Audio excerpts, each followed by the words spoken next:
what's going on? This is session 92 of the Dealer Playbook podcast.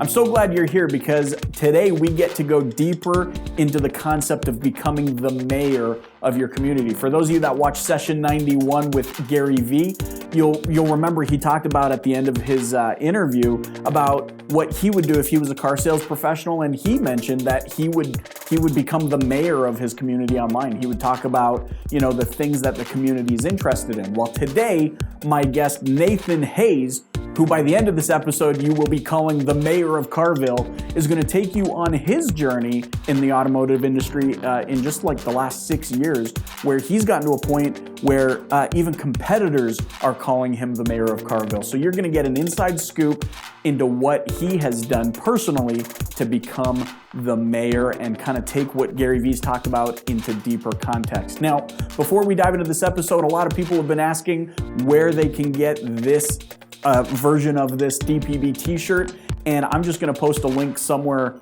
around here so you can get that out. Now, something really special you need to know about these shirts: when you purchase one from the link that's floating around over here, wherever it's going to be, all of the proceeds are going to the hashtag Polystrong Foundation. That's something that is really important, really special to me, and I would encourage all of you to go check it out. You can get the same shirt that I'm wearing here. So without further ado, let's dive into this episode with Nathan Hayes.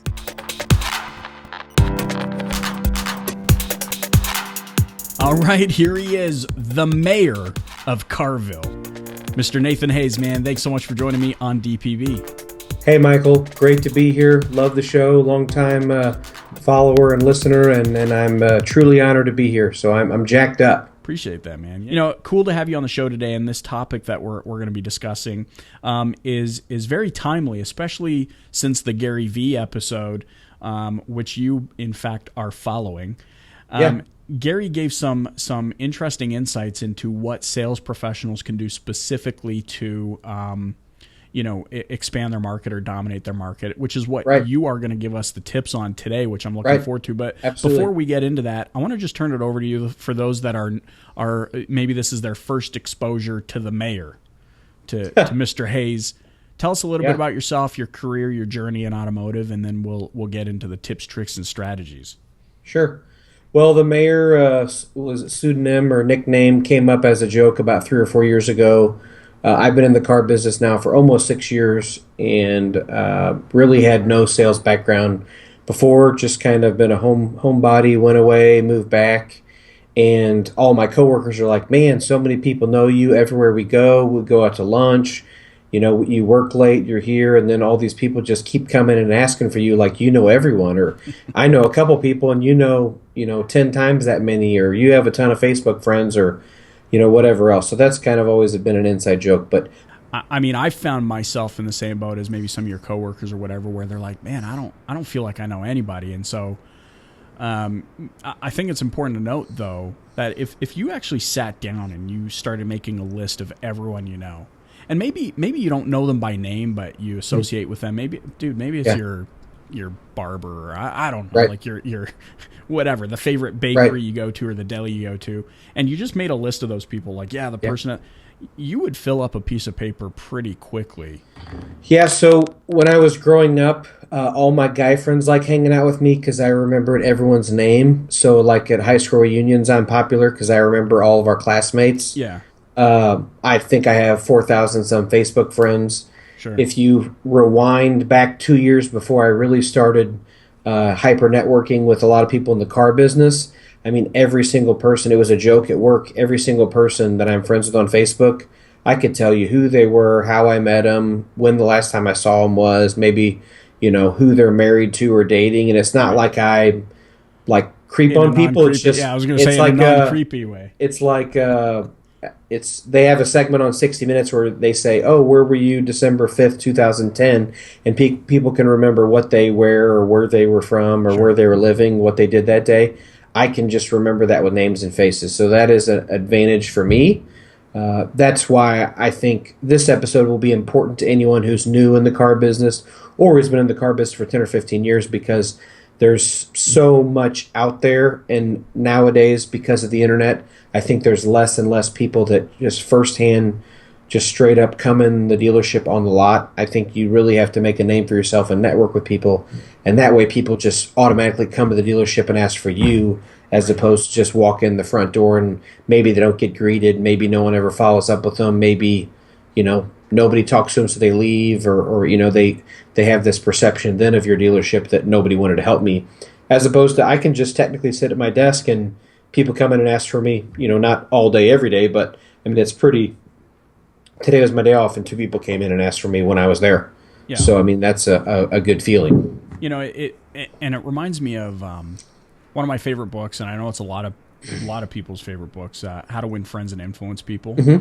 And he talks about, I mean, like you said, you feel like it's a gift for you, and there are some people out there that are like, man, I just remember people, I know things about them and those sorts of things. Right. Whereas there are a lot of people who are like, dude, I could be talking to somebody and ask their name 5 times and I don't remember who they are. However, it reminded me of How to Win Friends and Influence People, because in there he talks about how one of that is a good attribute to have in building a business. And he also gives some stories of people who implemented strategies in their lives whereby they could become better at remembering people's names. And it was as simple, if I remember correctly, as you hear somebody's name, and as soon as possible after that conversation, you would go and write it down, and something that stood out to you about them, and you would write that down. And like maybe he's the guy that wears blue ties all the time, or she likes diamond earrings, and so you'd write their name down and the thing that you would associate with them, and it helps you remember. Yeah.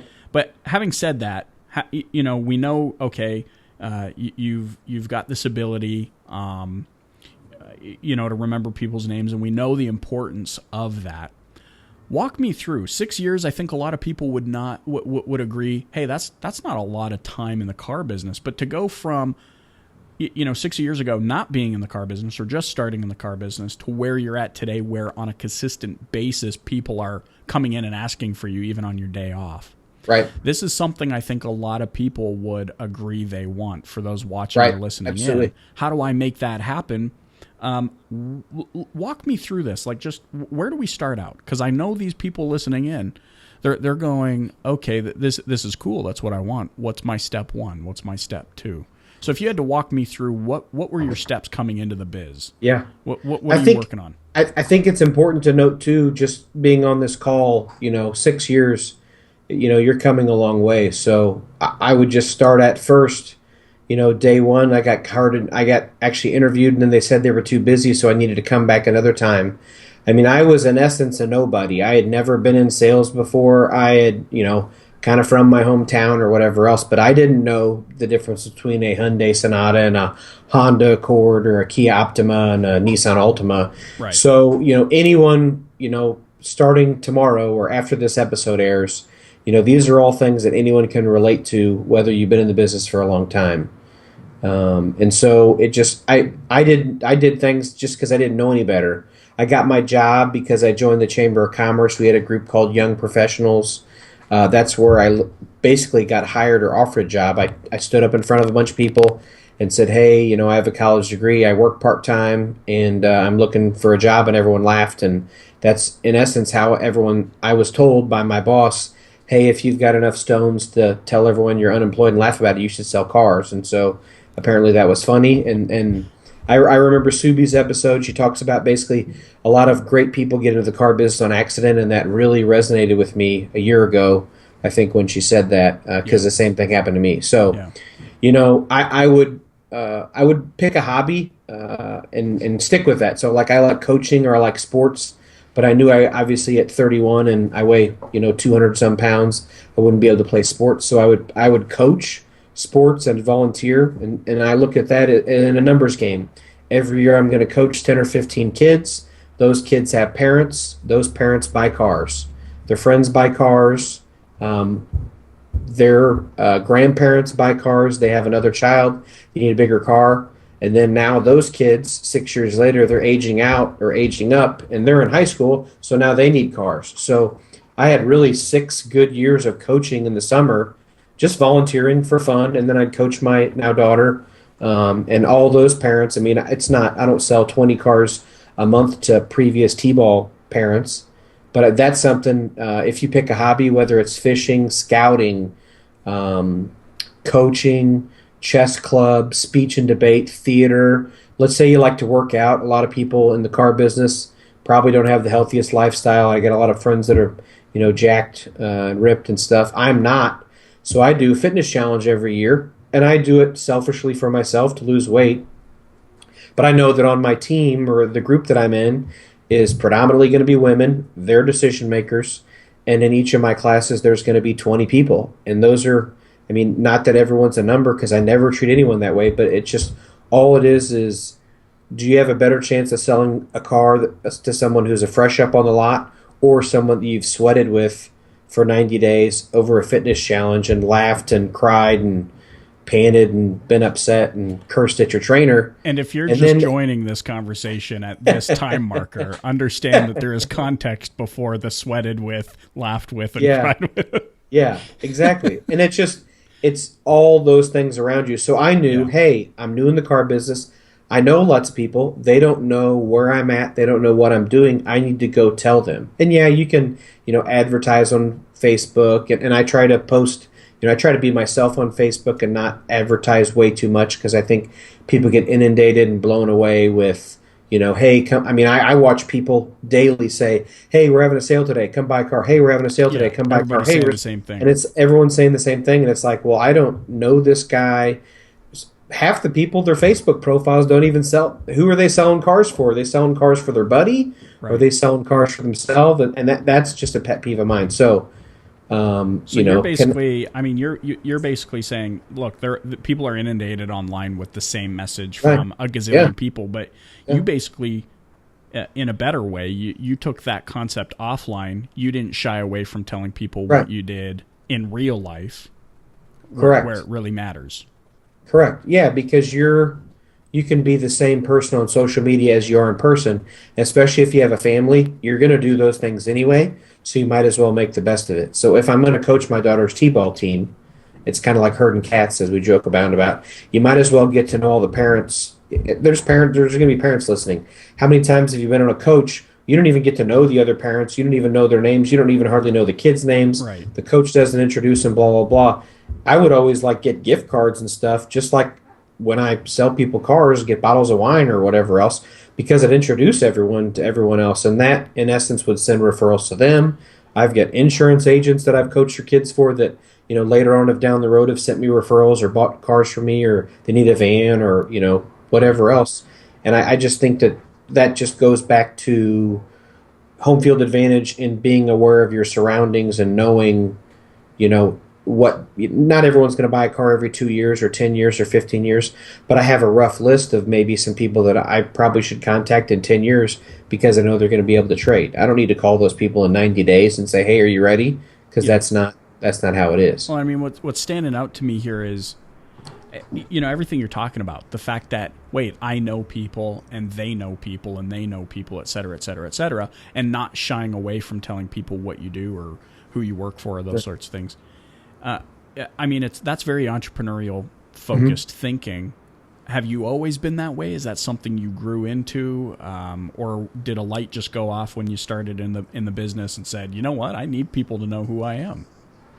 My grandpa was in the car business for, let's say, 30 years, and I think whenever everyone said, oh, when you're a junior in high school, where are you going to go to college at? Where are you going to go to college at, et cetera? I knew I was going to go to college.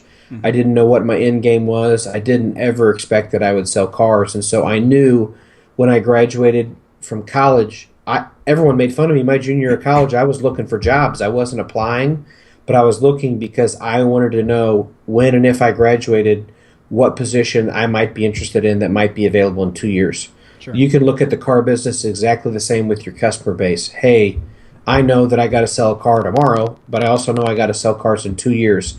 And if those names pop up, take a little note, put it in your smartphone or some sort of application or email list, and then just ultimately schedule. I use Siri all the time and just schedule a call. Hey, I need to follow up with this person, or hey, make a note to call this person or email this person in 90 days or a year and a half. Because you forget. I talk to 50 people a day, and you forget to follow up with people, and those people deserve to be followed up with. So, I mean, I wholeheartedly agree with everything you just said. How many Right. people, how many, I mean, do you think that the challenge with this, though a small step, I think from my viewpoint and your viewpoint, shy away from that because it just sounds like way too much work. It's like, dude, oh man, now you're telling me I got to keep track of this and I got to make a note on this. I mean, how many people shy away from, or do you think it's these small things that are the reason why people shy away from perhaps achieving what they could? I agree with your latter statement because, and no offense to people I work with, but Mike's talked about it.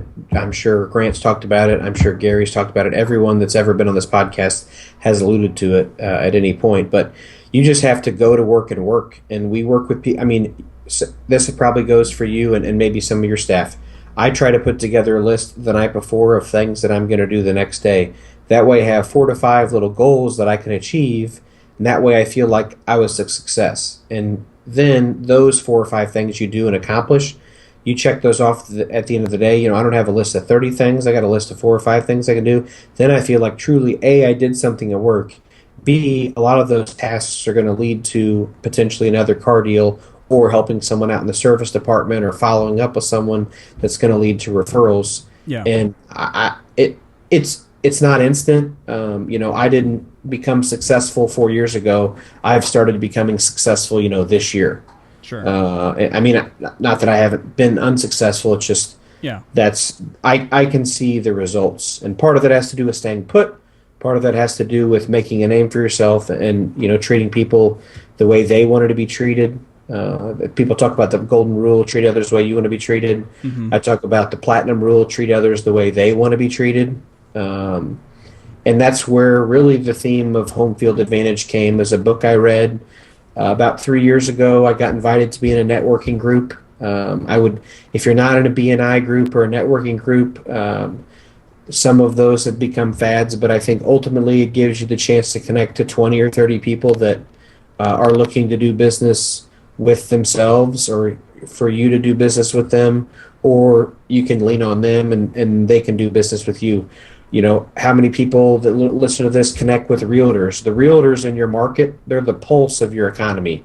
They're going to tell you why people are going to move here. They're going to tell you, hey, when we move here, we're going to buy a house first, then we're going to buy a car. I have 2 cousins that are realtors, but I still get referrals from other realtors too, because they know, just like I know of them, they know I'm going to take care of their customers. So, if you need to connect with realtors, you need to connect with bankers. I take bankers. I have a buddy that has a little popcorn place out of his house. He charges me $2 a bag for popcorn, so I can get 50 bags for $100. Just sell half a car, I guess, as they say. I can get 50 bags of popcorn, and I can make 50 people's day real quick. I guess unless you're allergic to popcorn, but you go to a bank and you hit up all the loan officers. You make their day anyway, it just be in a different way. You make people smile, mix it up. I kind of keep a list, and I try to spread the love. Insurance agents, connect with insurance agents, connect with realtors, connect with bankers, people that own gymnasiums, personal trainers. Yeah. Because people work out and what are you doing this weekend? Oh, I'm going to go shop for cars. Well, hey, I know this guy, blah, blah, blah. I mean, all the stuff in a big kind of web.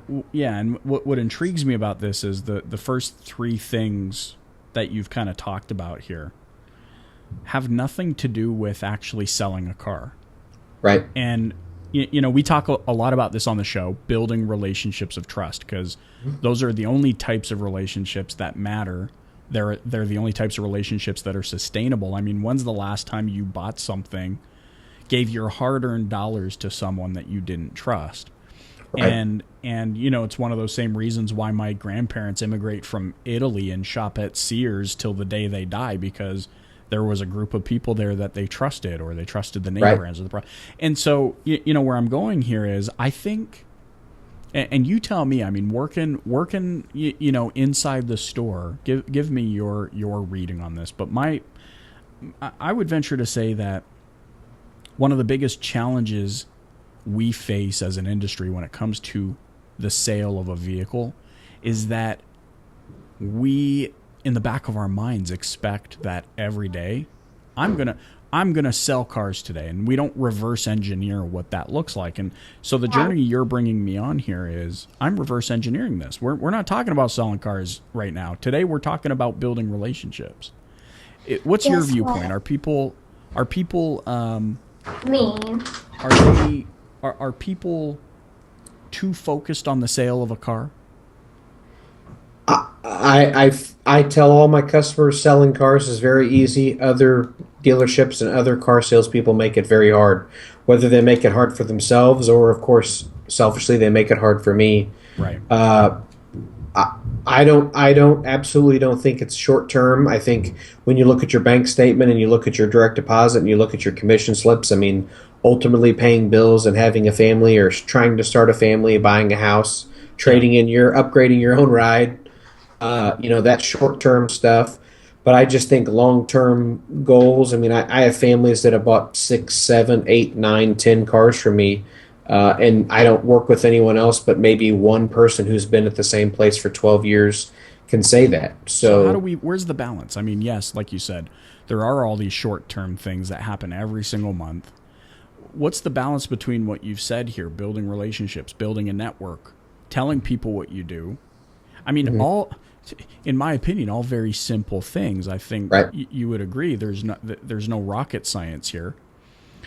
How do I balance those things that take time to plant the seed and cultivate it and harvest and all those sorts of things using those farming references and, satisfying the short term, needs? Because let's face it, at the end of the day, your spouse is hitting you up, your significant other's hitting you up and being like, yo, you make any money today? Yeah, it's time to go to Target. Yeah.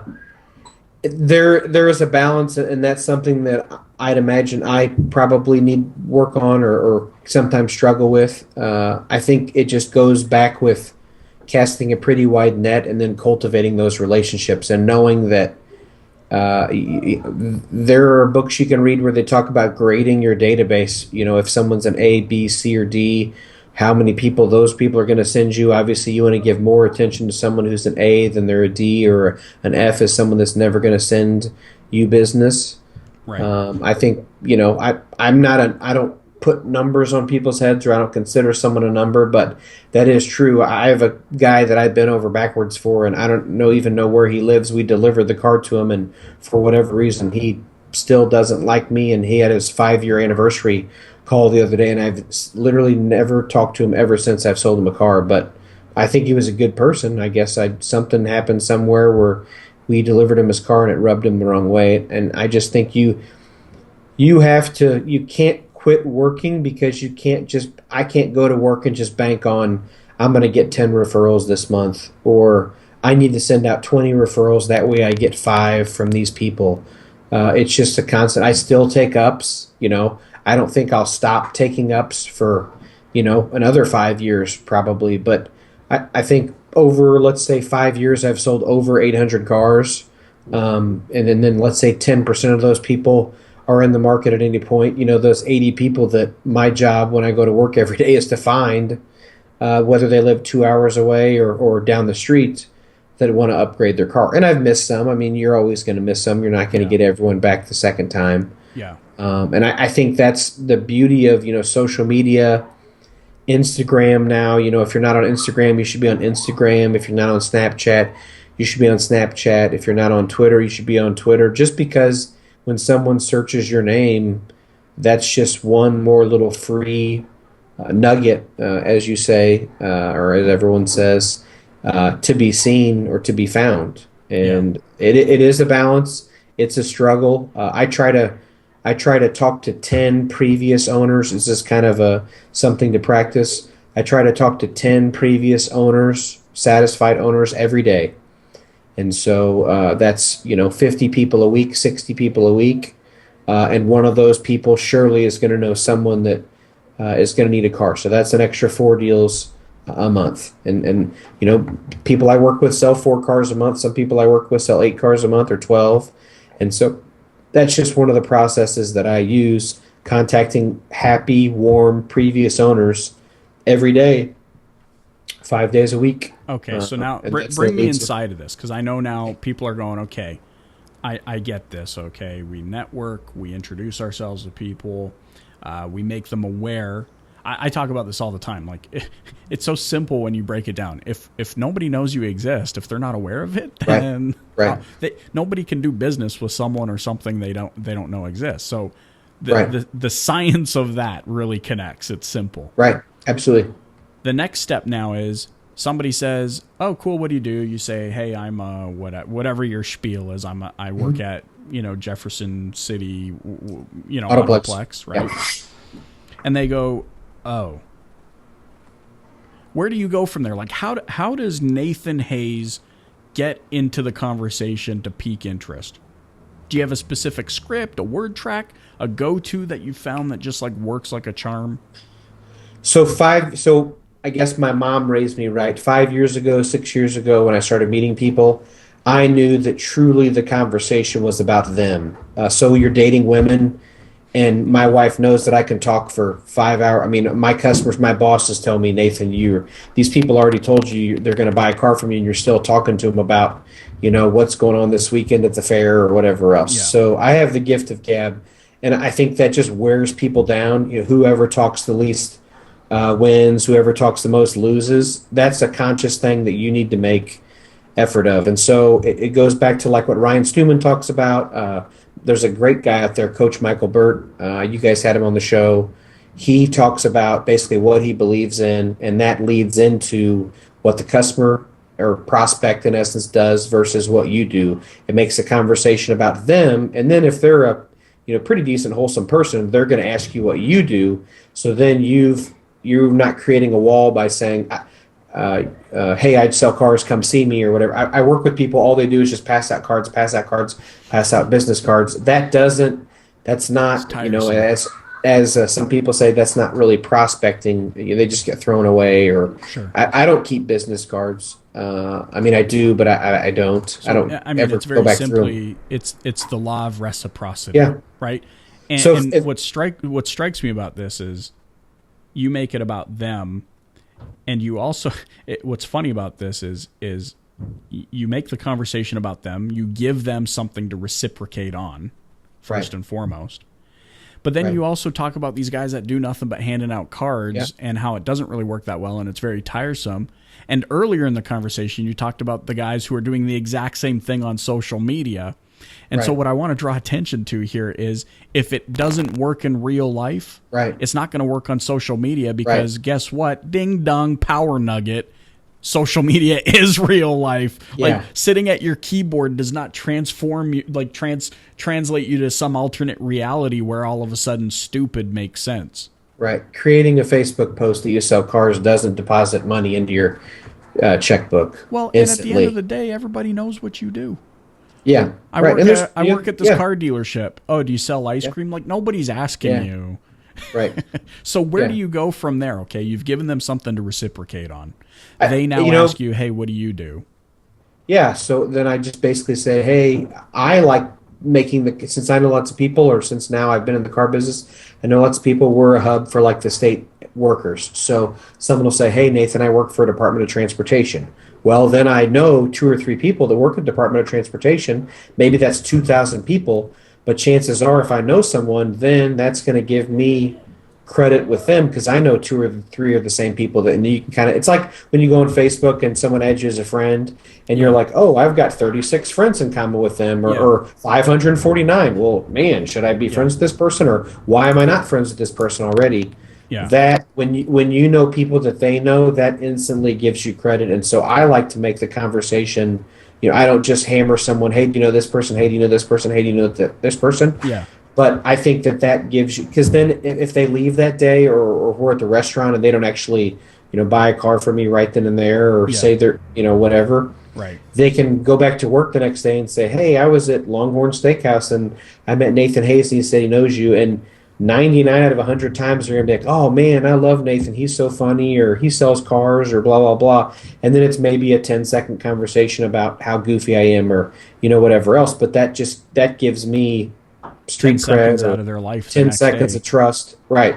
Yeah. What's funny about this? this is very similar to a strategy probably 5-6 years ago that I thought about, when it came to social media. And in fact, most of the most influential people in my life today, whether it's, friends, mentors, whatever, I met all of them on social media. Mm-hmm. And my goal along the lines of what you're talking about here is to just take up enough mind share that they would think about me just for a second. Right. Because I knew if the more consistently that happens, it goes from that 1 second thought process of, oh, there's Michael Cirillo and I like his post, to now all of a sudden I'm paying attention to Michael, and all of a sudden I'm following Michael, and the next thing you know, we meet at a conference, we shake hands, we're real people, we like each other, we become friends, and now we talk to each other all the time, sort of thing.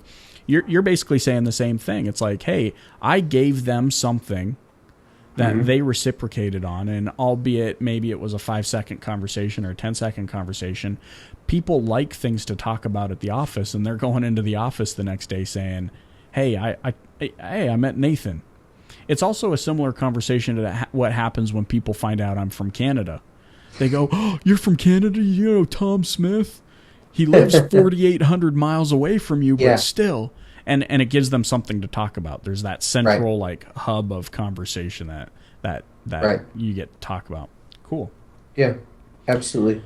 So I'm going to recap this here. Sure. There's some nuggets in here, and for those of you paying attention, you're going to hear a very simple strategy that you can start implementing immediately. There's nothing, and correct me if I'm wrong, Nathan, but I mean, there's nothing in here where it's like, oh, they got to go and buy this super system for 103 payments of $189.99. It's basically this, okay? It's build relationships. If you need to know how to build a relationship, then this is not the episode you should be listening to. Right. You need to go start reading books on what can I do to be a good person. And what you've demonstrated here to me, Nathan, is the essence of business really, it falls in line with my philosophy, which is be a good person. Right. So get out into the community, join a B&I group or a Rotary group or a Chamber of Commerce group or something like that. Start your own. Start your own. Start your own. Make your presence known. Get involved. Let people know you exist.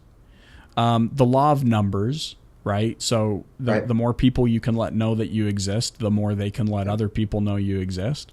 And just be comfortable. I guess my main takeaway here is be comfortable with the work associated with making results happen. Right. Right on, dude.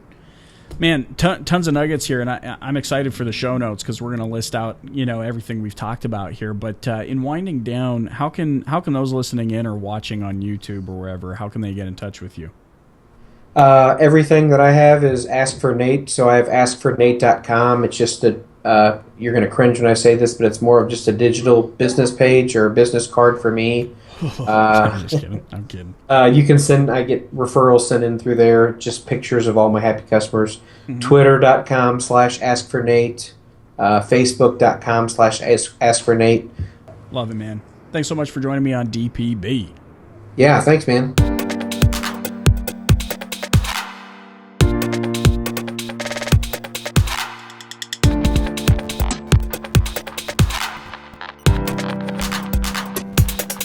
All right, there you have it. Nathan Hayes, or as we shall all call him, the mayor of Carville, session 92. Something that really stood out to me is the fact that this isn't rocket science. Some of you probably were thinking when you heard Gary Vee say, become the mayor of your community, holy crap, how do I do that? Well, what really stood out to me is nothing that Nathan talked about is this big, drawn out process. He really talked about making yourself known, right? And the idea is if people don't know you exist, they will never be able to do business with you, right?